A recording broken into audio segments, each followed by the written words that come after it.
Alright, today I'll actually be making a new video because I got a new camera. I finally got a new camera, so if my video seems different, that's like I said, I got a new camera. So today I'll actually be reviewing the PSP GO because I said in my last video that I would review it because the last one was just unboxing. So there we go. Alright, so here's the PSP GO, as you can see, and I got the white one, and you kind of turn around so you can see. It's the PSP on the back, Sony. And I actually got these rubber grips right here. That's pretty cool. So it's better to hold it. And let's see, for size comparison, here's an iPod Touch, and it's actually about the same size as an iPod Touch.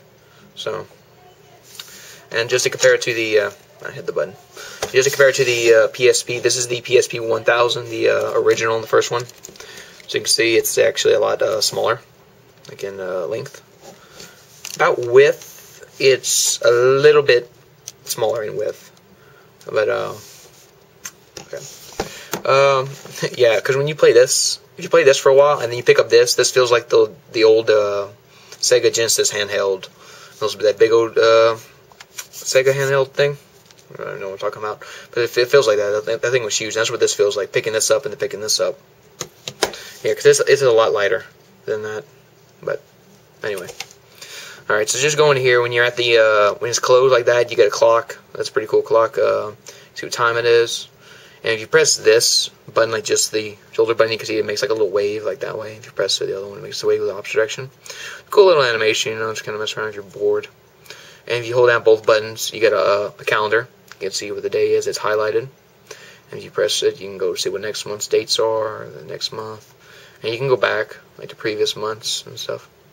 You can't set like any events or something like a phone or nothing, but it's pretty cool. Like I said, just a quick look. You can't really set no like events or dates or something like that. But you press them again, you go back to the clock. That's pretty cool. And oh yeah, forgot to mention the screen on this is actually smaller, but it's a lot brighter on this one. I can't turn on this one to compare it because the reason I got this one was because this one's messed up.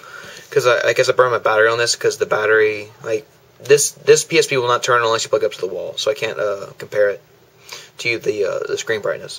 But you have to trust me. This screen's a lot brighter and more, looks a lot more detailed a bit than that one. Alright, so we're gonna actually go open and go to the main menu. So here it is. The main menu is pretty much exactly the same as it is on the original PSP, except for this one actually has Skype on it, which there is Skype on the PSP 2000, 3000, but like I said, the only other PSP I had was this one, the 1000, so I don't have Skype, because this one actually has a mic on it too.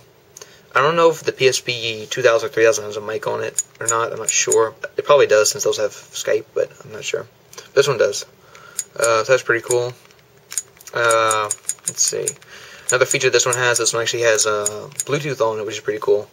Because with Bluetooth, what you can do is, like you can hook up a PlayStation 3 controller to this, so you can control all your games using a PlayStation 3 control. That's pretty cool. And you can link it up to your phone, so you can go on the internet, based off your phone signal.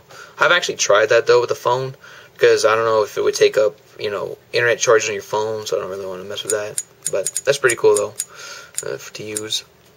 And oddly enough, it still has the camera icon, even though the camera was never released for the original PSP. It's just odd for it on here, because there's actually no slot for the camera, like at all on it. So that's a little odd. Oh, that's another thing that reminds me. Like they got different button placements, like the volume switch is right here on top of it, and like the brightness and the sound button. And down here, they have the headphones right here. They got the plug-in for the new USB cable charger thing. It's one cable. You plug in here. It's like a USB cable, and you can hook up to the computer and charge it. Hook up to the PlayStation 3 and charge it. Plug up to this little other cable that came with, charge to the wall. So it's pretty cool. But overall, too, it feels good in your hand. You would think it might feel a little odd since it's smaller and lighter, but it actually feels really good.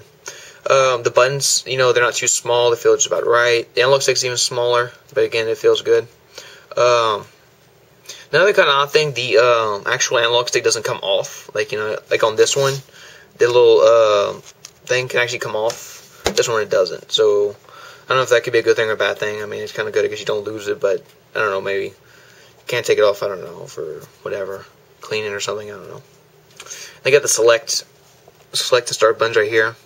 The only buttons that do feel kind of small is the shoulder buttons. The reason is because when I put my finger on it, they got this piece. It kind of right here. It kind of pushes my finger. It feels like it pushes my finger off a bit. So sometimes it's not my whole finger on the button. Other than that, that's like I said, the only button that feels kind of small on it. Let's see what else. Let's see. Oh yeah. Plus this one has about on the box it says 16 gigs of internal space, but really it's like 14 and a half because I don't know, all devices do that. It says it has a certain amount of gigs, but when you turn it on, it doesn't. And that's a lot of space because I mean, right here, this is my iPod. I only got about 8 gigs on it. So to have like 14, that's a lot because I have like all my music from my iPod on here, and I got like a couple of videos, and I got and I even got some games. Most of my stuff though is demos. Most of this is demos right here. But I do have like 5 whole PlayStation 1 games like Resident Evil 2, Spyro, Medieval, Crash Bandicoot 3, Crash Bandicoot 2. That's a demo. And I got that Rock Band Unplugged, which I explained in my last video. How it's kind of the whole game, but only with 5 songs, but you can buy more. And that's my 5 other songs I bought. Let's see.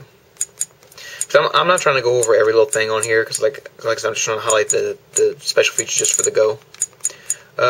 Another kind of odd thing, though, that I don't like is the how the memory card this supports. This supports M2 micro memory cards or whatever.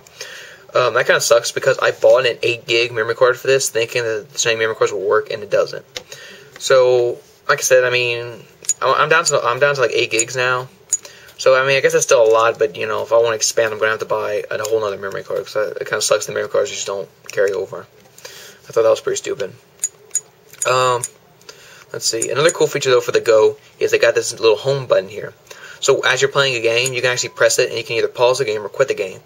Now, unlike on the PlayStation, though, when you pause the game and you press it and you click pause, you go back to the main menu and everything's available. I mean, video, music, pictures, even the internet features are still, you can still get to them and it won't, you know, unpause your game. You can click pause and go right back to where you left off. So that's pretty cool. I think the only downside to that feature is that it kind of weakens your battery.